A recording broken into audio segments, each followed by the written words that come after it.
Yan yung pong tapos ko. I-deliver na po ito mamaya. Kukunin na ito. Sa buntis ito eh. Pinalagyan niya ng garter. Tapos ito, tinahi ko po ito. Kasi yun ang nasa picture na design. Plain ito. Ako na nagtahi nito. Tapos dito, nilagyan ng buttons. Yan yung design niya. Tapos, tatahiin ko din ito yung fancy. Tatabasin ko yan habang naluluto ako. Ngayon, nag-vlog muna ako. Yan yung pong tapos ko. I-deliver na po ito mamaya. Kukunin na ito. Sa buntis ito eh. Pinalagyan niya ng garter. Tapos ito, tinahi ko po ito. Kasi yun ang nasa picture na design.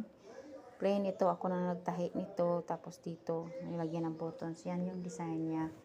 Tapos, tatahiin ko din ito yung fancy. Tatabasin ko yan habang naluluto.